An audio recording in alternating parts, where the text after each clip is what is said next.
सागर जी आचार्य समय सागर जी महाराज जी की, गुना में साक्षात विराजमान परम पूज मुनि श्री निर्दोष सागर जी, निर्लोभ सागर जी, निरुपम सागर जी महाराज की, समस्त आचार्य संघ की भवों भवों का पुण्य जब एकत्रित होता है तब किसी दिगंबर साधु के दर्शन हो पाते हैं। और उसमें भी यदि परम तपस्वी आज्ञानुवर्ती शिष्य आचार्य महाराज के निर्दोष निर्लोभ निरुपम सागर जी जैसे महान संत का दर्शन हो जाए तो सोने में सुहागा होता है। चलते हैं आज पुनः महाराज श्री के पावन चरणों में बैठकर अपने आत्म कल्याण की कुछ बातें समझकर इस मनुष्य भव को सार्थक बनाते हैं। बहुत आदर और श्रद्धा के साथ उदासीन आश्रम ईश्वरी से पधारी हमारी दोनों श्रद्धेय बहनों से अनुरोध करता हूँ कि कृपया पधारें और पधार कर आचार्य महाराज के चित्र के समक्ष दीप प्रज्वलन करें। और साथ में बहुत आदर के साथ आदरणीय श्री सुरेश चंद जी साहब चौधरी जी को मैं बहुत आदर के साथ आमंत्रित कर रहा हूँ कि कृपया आचार्य महाराज के चित्र के समक्ष दीप प्रज्वलन करने का सौभाग्य प्राप्त करें। पूर्व मंत्री आदरणीय राजमल जी साहब के चिरंजीव आदरणीय श्री सुरेश भाई साहब, इस परिवार ने 17 तारीख को पाद प्रक्षालन के क्रम में भगवान के ऊपर शांति धारा अभिषेक के क्रम में चांदी की झारी दे करके महान महान साथी से पुण्य अर्जित किया है। जोरदार तालियां बजाइए मन भावन कलेक्शन चौधरी कलेक्शन परिवार के सम्मान में आदरणीय सुरेश भाई साहब से एवं दोनों श्राविकाओं से दीप प्रज्वलन कराने का महान सौभाग्य प्राप्त कराएं। आज सोमवार का दिन है और पंचमी की तिथि है। ऐसी और तिथि और बार को कौन, ये श्री गुलाब चंद जी साहब, पहले आप मंच पर आकर शास्त्र दान करने का सौभाग्य प्राप्त करें। कुछ चांदी उन्होंने उस मंडल में, मंडल जो बन रहा है उसके लिए देने का परम सौभाग्य प्राप्त किया है। श्री गुलाब चंद जी साहब शास्त्र दान करने का सौभाग्य प्राप्त करें। और भी किसी की भावना बन रही हो कि आज पंचमी की तिथि पर पंच परमेष्टि में समाहित मुनिराज को शास्त्र दान के माध्यम से पुण्य लाभ अर्जित करना चाहते हो तो हम उनको सादर आमंत्रित करते हैं। क्योंकि यदि अवसर चूका तो भब भब पछताएगा, यदि अवसर खोया तो हर भब पछताएगा। किसी साधु के हाथों में, उनके कर कमलों में शास्त्र दान के माध्यम से जो महान साथी से पुण्य अर्जित करते हैं उनके पुण्य की वर्णन तो इस मुख से कहा ही नहीं जाता। धन्य है वे पुण्यात्मा जो आज के दिन पूज्य महाराज श्री के कर कमलों में शास्त्र दान के माध्यम से महान महान साथी से पुण्य अर्जित करने का सौभाग्य प्राप्त करेंगे। हमारे अनुराग भैया और टिंकल भैया आप भी आएं, आज के परम पुनीत अवसर पर शास्त्र दान करने का परम सौभाग्य प्राप्त करें।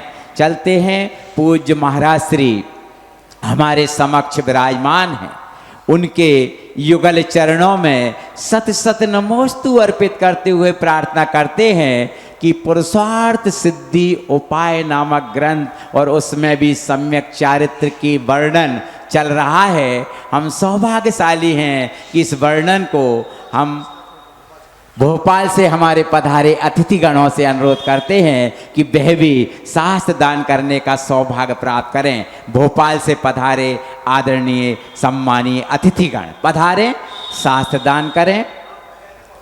समय पर आप पधारे हैं, जोरदार तालियां बजाइए इनके सम्मान में और इनको माला पहना करके भी सम्मानित कीजिएगा। पूज्य महाराज श्री के चरणों में सत नमोस्तु अर्पित करते हुए प्रार्थना करते हैं अपनी अमृतमयी वाणी से हमें सिंचित करने की कृपा करें। नमोस्तु नमोस्तु नमोस्तु। पुरुषार्थ सिद्धि उपाय ग्रंथ का स्वाध्याय महाराज श्री कराते हैं। सम्यक चारित्र का व्याख्यान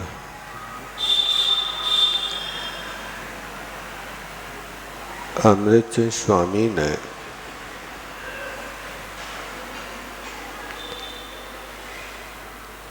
अपने मौलिक ग्रंथ में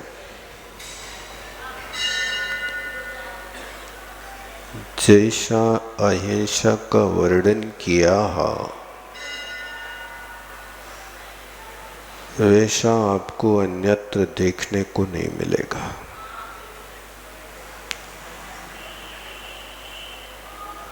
चारित्र पालन करने के पहले दर्शन ज्ञान का भी आपने वर्णन श्रवण किया। प्रारंभ दर्शन से हुआ तो सम्यक दर्शन उस व्यक्ति के पास टिकता है जो 8 अंगों का पालन करता है।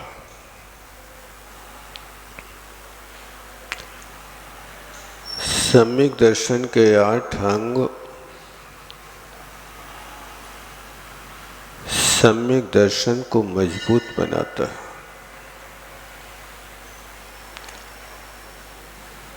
बहुत बार आप लोगों ने श्रवण किया होगा,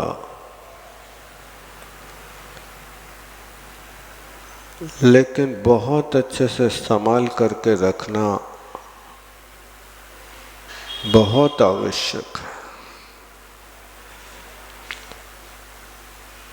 इसी तरह सम्यक ज्ञान के भी 8 अंग होते हैं। जैसे सम्यक दर्शन के 8 अंग होते हैं, ऐसे सम्यक ज्ञान के भी 8 अंग होता है। उन 8 अंगों का पालन करना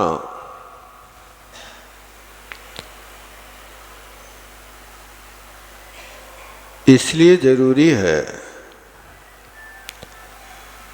कि उन 8 अंगों के पालन किए बिना सम्यक ज्ञान टिकता नहीं है। इसलिए सम्यक ज्ञान के 8 अंगों में पहला अंग है जिसको ग्रंथाचार कहते हैं। ग्रंथाचार कहें या शब्दाचार कहें, शब्दों के साथ भी आचार जुड़ा है। देखो, आचार का अर्थ क्या है?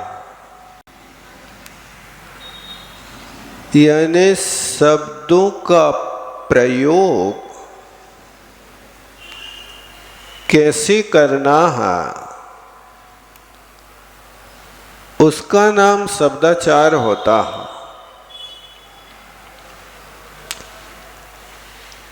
अपने जैन आगम में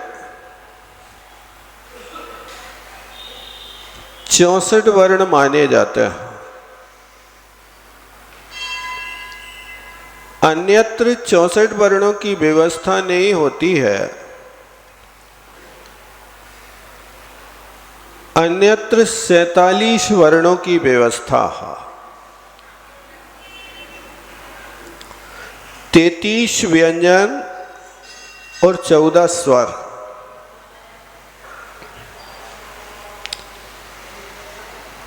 तो ये न व्यंजन और स्वर का उच्चारण कहाँ से करना,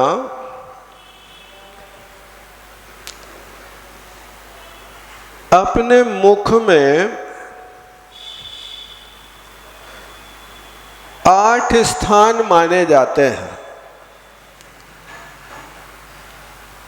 उन्हें 8 स्थानों से 64 वर्णों का उच्चारण किया जाता है। कंठ स्थान है, तालु स्थान है, मूर्धा स्थान है, ओष्ठ स्थान है, दंत स्थान है, अनुनासिक स्थान है। ऐसे 8 स्थानों के माध्यम से इन वर्णों का उच्चारण किया जाता। यदि आप उन स्थानों से उच्चारण नहीं करते हैं तो आपका शब्दाचार नाम का सम्यक ज्ञान का पहला ज्ञान का अतिचार माना जाता है। इसलिए शब्दों का उच्चारण करते समय भी बहुत सावधानी रखना। जहां कहीं से नहीं बोलना, जैसे वा में और बा में लोग अंतर नहीं समझते, लेकिन वा का स्थान अलग है और बा का स्थान अलग है। ध्यान देना, जब बा का उच्चारण करेंगे, जैसे वदन, वजन, जब वा का उच्चारण किया तो आपके ओंठ टच नहीं करेंगे। देखो ध्यान देना, वदन, वजन, ये जो स्थान होता है, ये स्थान दंतोष्ठ कहलाता है। लेकिन बा का उच्चारण देखना है आप, बब्बा। जब बब्बा का उच्चारण करोगे तो आपके दोनों ओंठ मिल जाएंगे। बब्बा, वदन। आप इन दोनों वर्णों को एक जैसा समझते कि बा बोलो या वा बोलो, का अंतर पड़ता?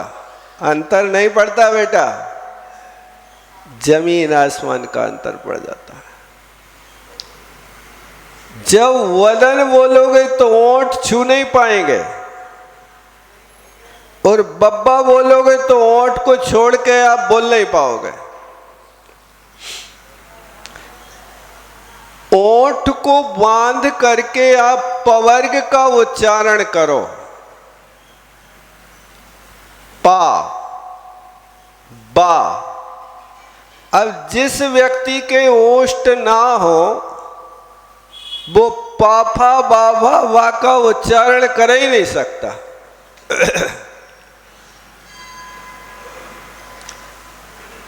एक ऋषि हुए हैं, बहुत बड़े ऋषि हैं, उनने कई ग्रंथों की रचना की, लेकिन उनके दोनों ओंठ नहीं थे,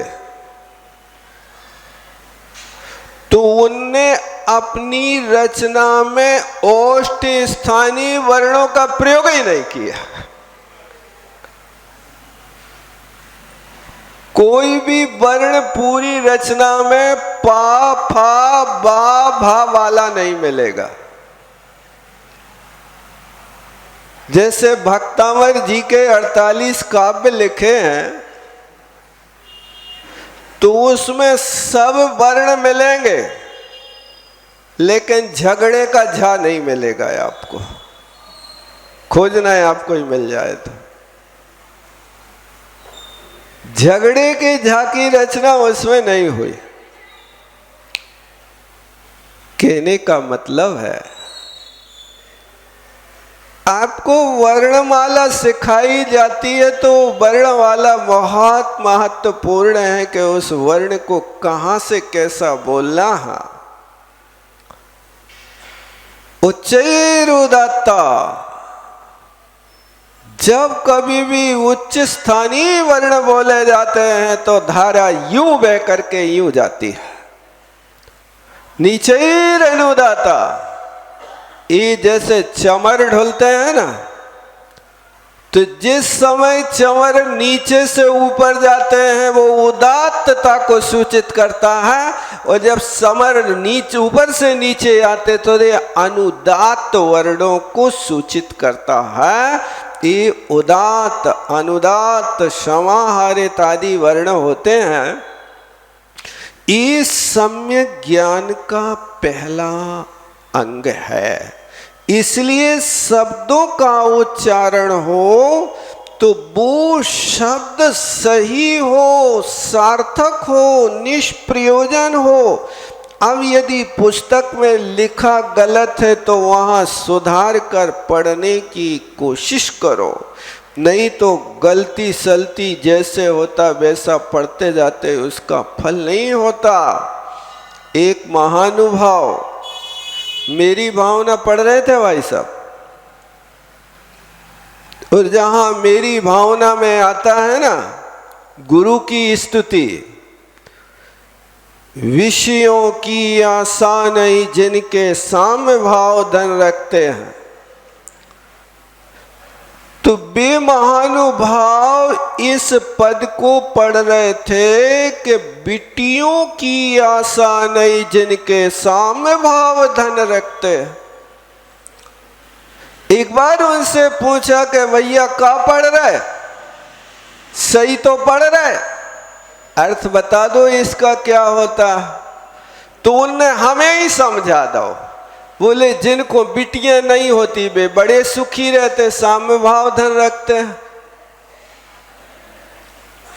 ये तुम्हारे बिटियों बालों का नाम ही नहीं लिया जा रहा वहां तो मेरी भावना में, वहां तो उनकी स्तुति की जा रही कि विषयों की आशा नहीं जिनको, जिनके 5 इंद्रियों के विषयों की कोई आशा नहीं, उन मुनि महाराज के हम दास हैं, गुलाम हैं, उनके लिए स्मरण किया जा रहा है।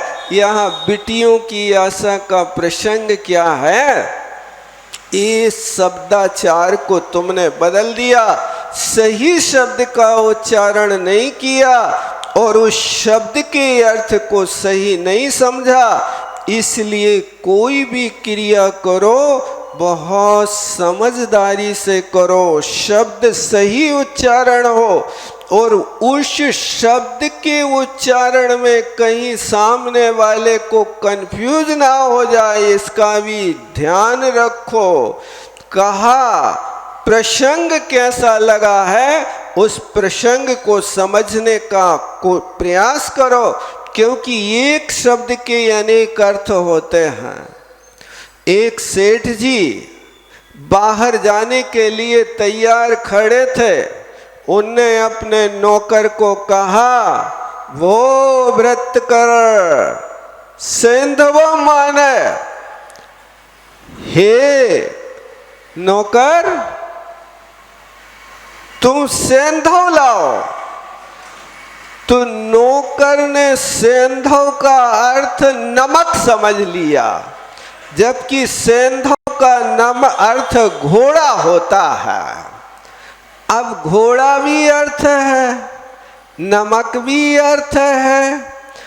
अब यदि तुम प्रसंग के ज्ञाता नहीं हो तो तुम ना समझ हो। जब व्यक्ति हाथ में थैला लिए खड़ा है, जाने को तैयार है, उस समय यदि सेंधव मांगे तो नमक लेके नहीं आओ। उस समय सेंधव का अर्थ घोड़ा कस करके लाना है। और जब कोई थाली पे बैठा भोजन करे और वो भोजक व्यक्ति कहे सेंधव माने, अब उस स्थान पे थाली में जहां नमक की जरूरत थी वहां नमक न लाके घोड़ा कस के ले आवे, बताओ तो क्या दशा होगी। ये अभिप्राय को समझ करके शब्द का वहां आचरण करना, इसका नाम शब्दाचार है। उसी शब्द से तुम क्या अर्थ निकालते हो और उसी शब्द का क्या अर्थ भरा है, ये तो आपकी दृष्टि होती है। आपसे कोई पूछे गाली अच्छी होती कि बुरी होती है? कैसी होती है बताओ? गाली तो लोक में प्रसिद्धि है कि बुरी ही होती है। गाली को कोई अच्छा नहीं समझता, लेकिन अभिप्राय यदि समझ में आ जाए तो गाली भी अच्छी लगती है। कई बार कई लोगों का तकिया कलाम होता है कि वे हर बात में उनके मुख से गाली निकलती है। नहीं निकलती है? होती है। तो वहां पर सामने वाला उस अर्थ को समझता है कि ये गाली नहीं दे रहा है, ये तो प्यार की भाषा बोल रहा है। और कई बार ऐसा होता है कि जहां गाली का अवसर होता है वहां आनंद मनाते हैं, और जहां गाली का अवसर नहीं होता वहां बंदूकें चलाते हैं। यदि किसी दुश्मन के सामने कोई एक गाली बोल दो तो वहां गाली का अर्थ तो गलत ही है। लेकिन किसी का विवाह हो रहा होवे और वहां पर यदि गाली ना गाई जावे तो विवाह की पूर्णता नहीं होती है। इसलिए ससुराल की गाली अलग और शत्रु की गाली अलग। शब्द तो है, शब्दाचार तो है, लेकिन उस शब्दाचार में कितना अंतर पड़ गया कि जिस समय ससुराल में गए हैं, बाराती खड़े हैं, बाराती भोजन करने बैठे हैं, और भोजन करने के लिए जैसे ही थाली लग करके आई और अंदर से गालियां देना चालू हो गई, और ऐसी तीखी तीखी गालियां गाते हैं कि लोग वहां सुन के अच्छे से लौट के आ जाते हैं। हमने एक बार सुना था भाई साहब गालियां, एक बार भर गए थे, तो जैसे यहां भोजन शुरू हुआ और वहां से अंदर से राग आलाप चालू हुआ और उन्होंने गाना शुरू किया कि जैसे कुत्ता की पूंछ वैसी समधी की मूंछ।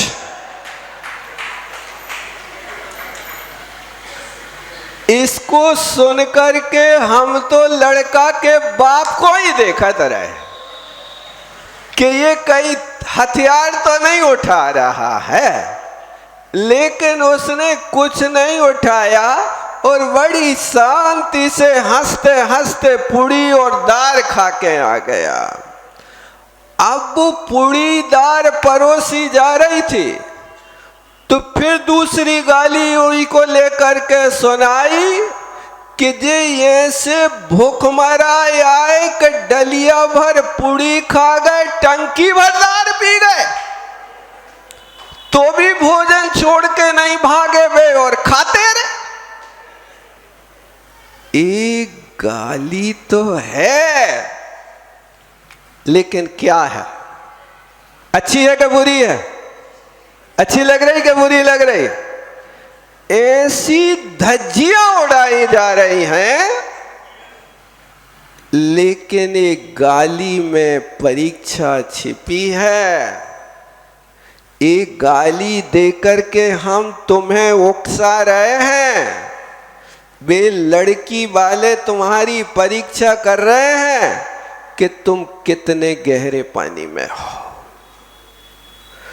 तुम यदि यहां की गाली सुन करके उखड़े नहीं तो जिंदगी भर हमारी बिटिया की गाली सुनत रहे।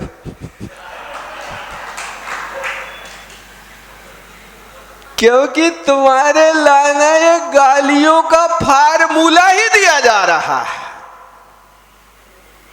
एक बार की बात, एक व्यक्ति ने रहस्य बताया था भाई साहब, आप लोग बुरा तो नहीं मानो तो बता दें। एक व्यक्ति से मैंने पूछा कि आप अपने बहनोई से जीजा क्यों कहते हो, क्या रहस्य, अर्थ क्या होता है जीजा का? तो उसने अच्छा अर्थ बताया था भाई साहब, पढ़ा लिखा हो या ना पढ़ा लिखा हो हमें पता नहीं। तो उसने कहा भाई साहब, जीजा इसलिए कहते हैं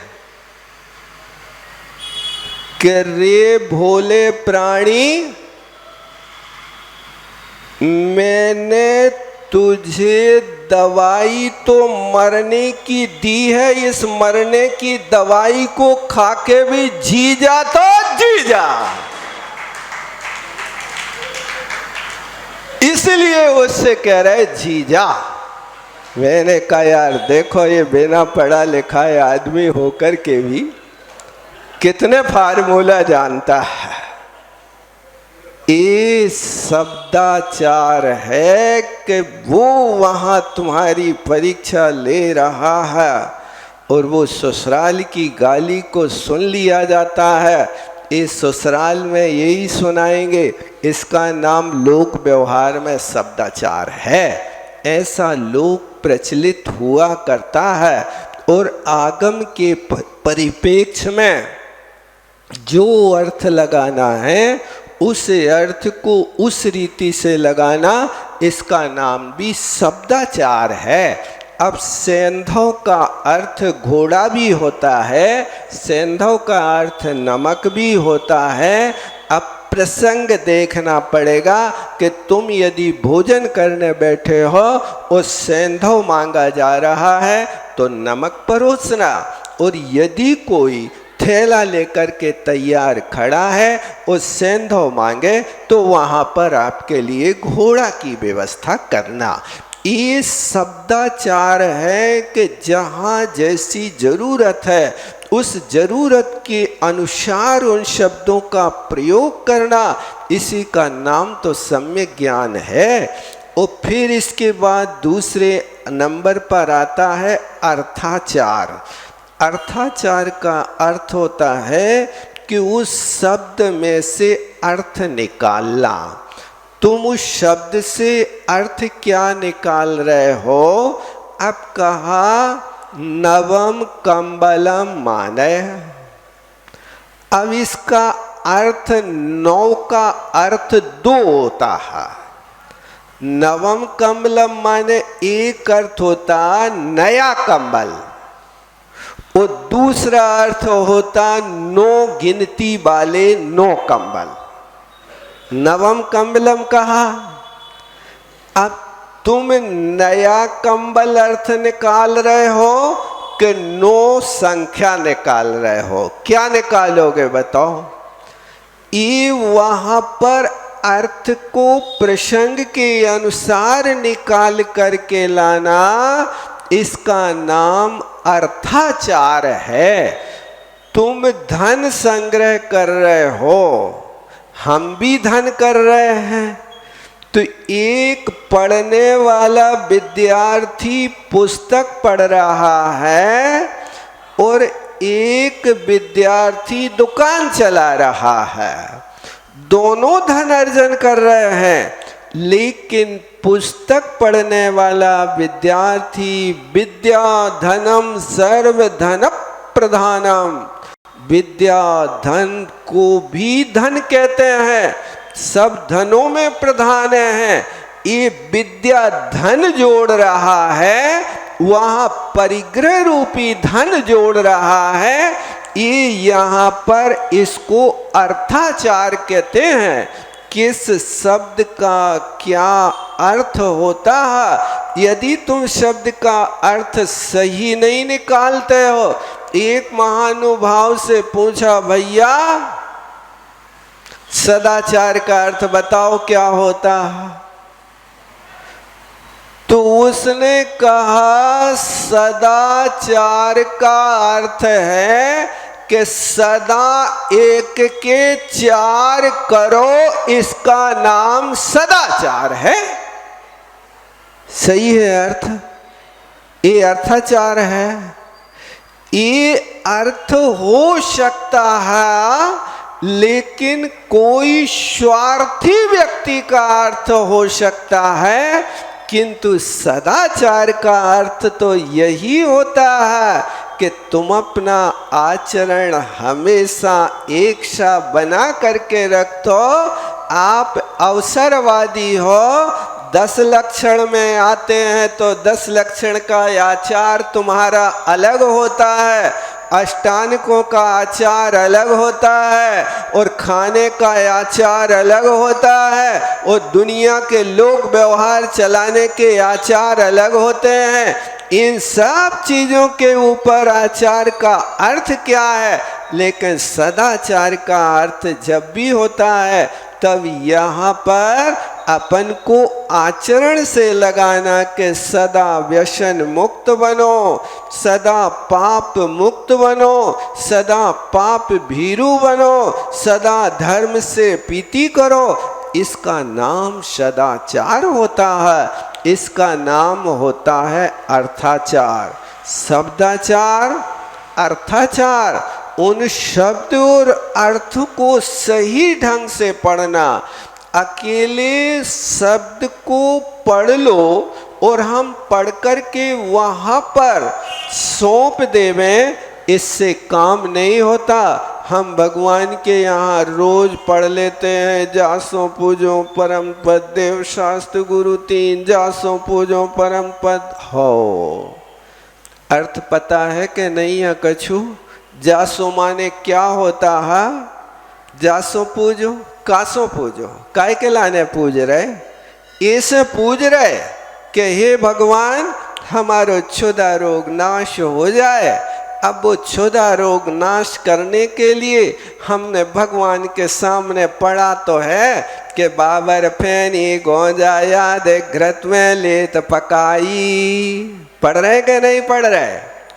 अब ये बाबर फैनी गोंजा भगवान हो, नाम तो याद दिला रहे हो, वो चढ़ा रहा है एक चटक, यही है ना। अब एक महानुभाव से पूछे, भाई साहब एक चटक को क्या करो हो? देखो चटक इसलिए चढ़ाते कि उसमें तेल भी निकलता, गरी भी निकलती है। तेल निकाल लो और गरी के तुम गोठा खाजा बना लो, भगवान को चढ़ा दो। सो भगवान तो स्वयं समझदार हैं कि चिटक की जो गरी निकल है वो अपने लाने गोठा खाजा दे रहा, जो तेल निकल है वो उसमें पका लो और खा लो। यही तो व्यवस्था है, इसीलिए तो एक चिटक चढ़ा रहे हम। और वो चिटक भी देखो चिटिया के बराबर अफगाना की है।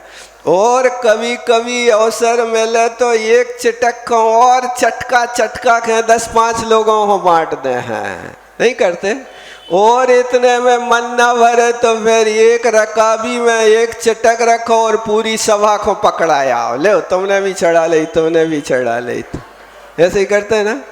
और बड़े ठाठ से गा रहे, बाबर फैनी गोंजा याद घृत में लेत पकाई। ये जो पढ़ रहे हो वो सही कर भी रहे क्या नहीं कर रहे बताओ?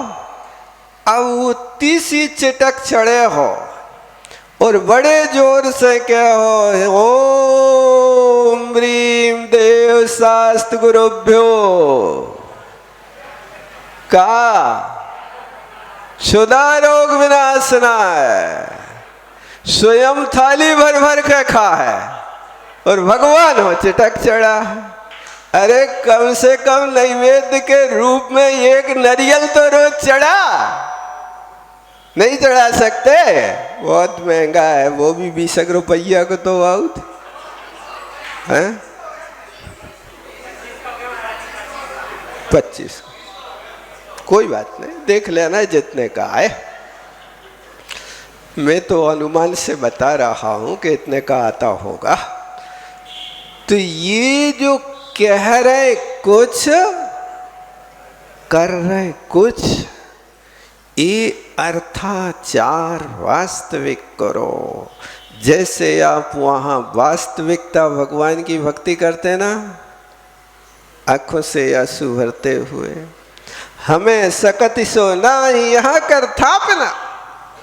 हे परमात्मा मेरे पास शक्ति नहीं कि मैं नंदीश्वर जा सकूं, इसलिए हे भगवान मैं आपको यही बुला रहा हूं। भक्ति हो लेकिन सच्ची श्रद्धा होना चाहिए। सच्ची श्रद्धा है तो सच्चा समर्पण होना चाहिए। जहां श्रद्धा होती है वहां शर्त नहीं होती है, लेकिन समर्पण होता है। आप यदि श्रद्धा के साथ में शर्त रखते हो कि हे भगवान मेरे लड़का की नौकरी लग जाए, फिर अष्टांग को मैं सिद्ध चक्र प्रधान में अकेले ही करूंगा, ये शर्त है, समर्पण नहीं है। जहां समर्पण होता है वहां शर्त नहीं होती है। इसलिए देव शास्त्र गुरु के प्रति समर्पण होना चाहिए, कोई शर्त नहीं होना चाहिए। यदि शर्त कर रहे हो तो व्यापार कर रहे हो, और समर्पण कर रहे हो तो वो सारा का सारा फल पाता है। एक छोटा सा बच्चा मंदिर गया, भगवान के सामने बहुत भक्ति से प्रणाम किया, हाथ जोड़ के आंख बंद करके और बिल्कुल सावधान होकर के भगवान के सामने पढ़ने लगा, हे परमात्मा ABCDEF,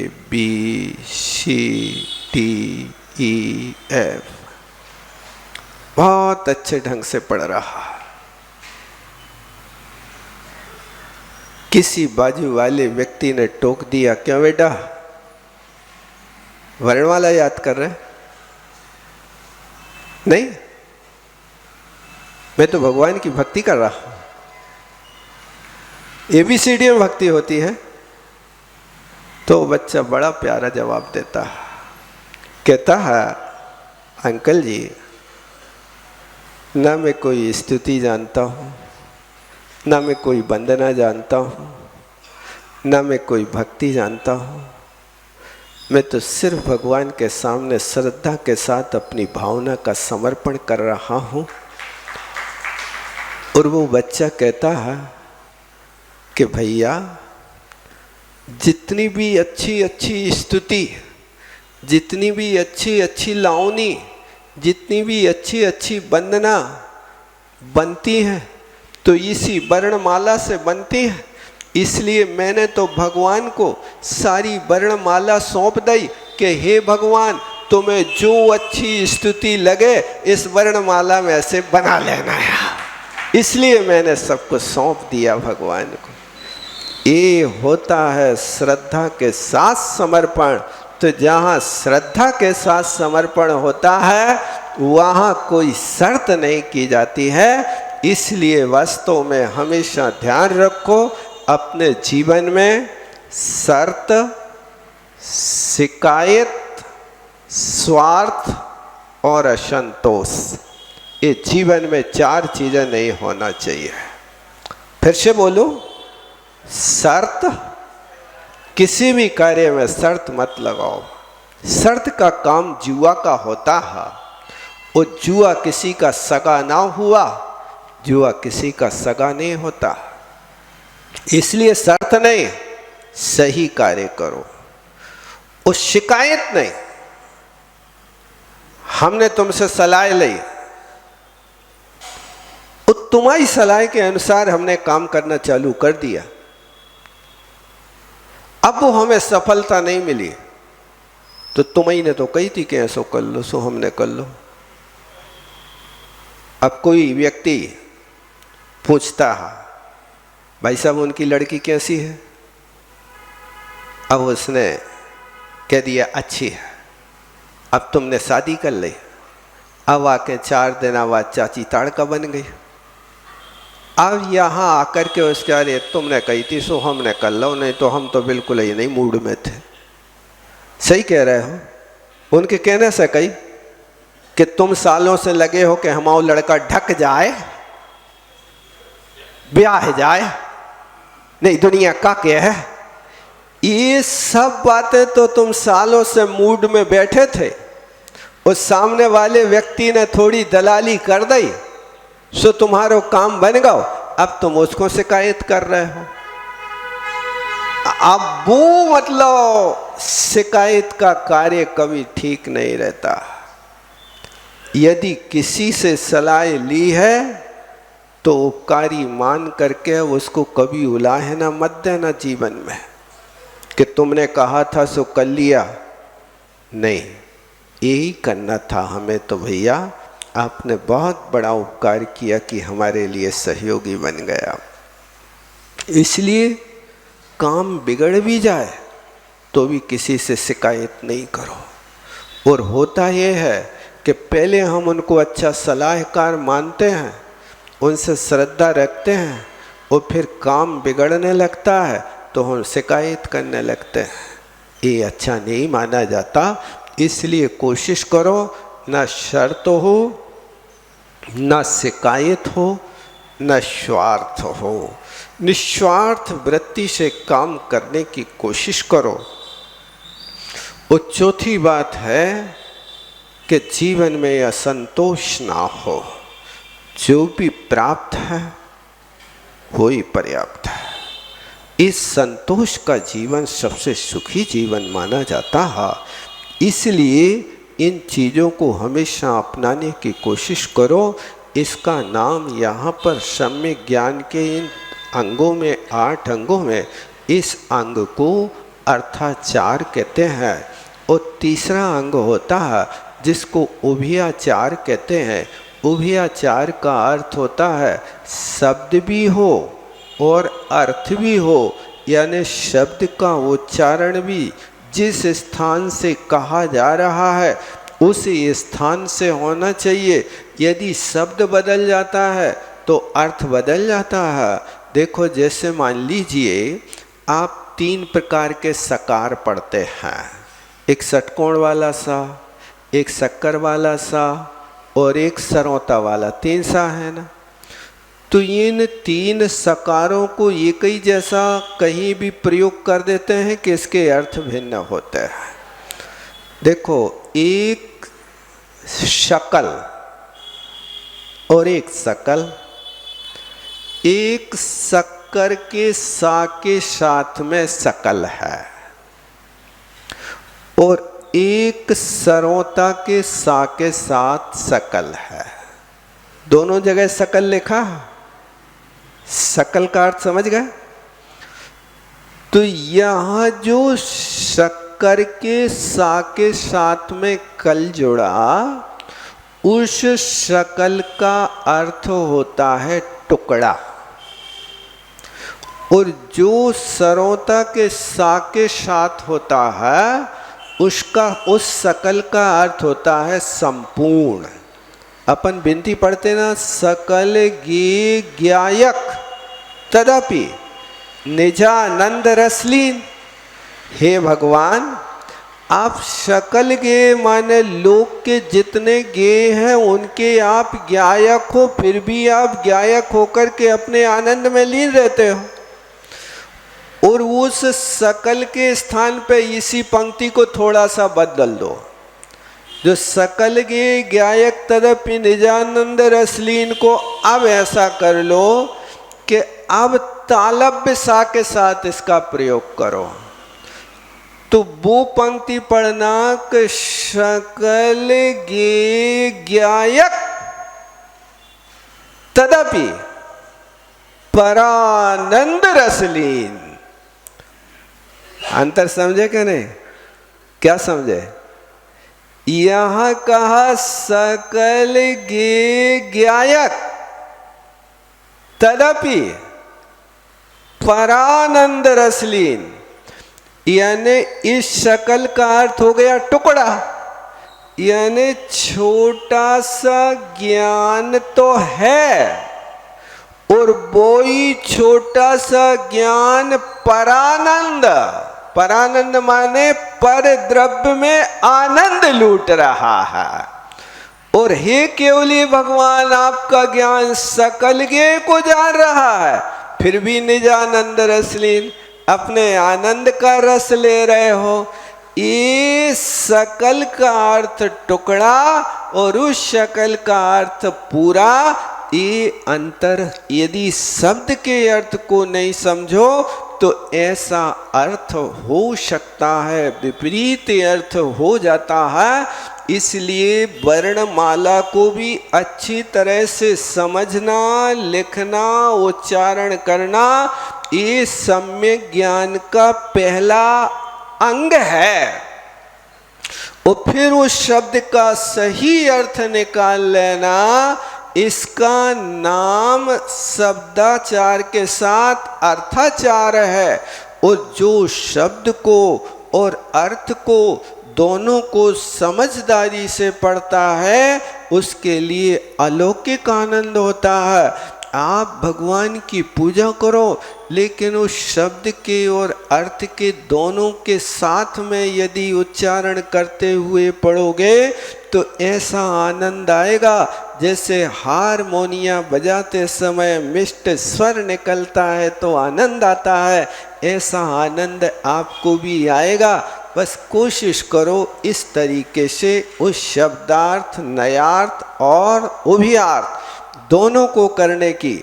और फिर इसके आगे तीसरा होता है जिसको उभयाचार, और चौथा अंग सम्यक ज्ञान का जिसको कालाचार कहते हैं। अब वो कालाचार क्या है उसको बाद में देखेंगे।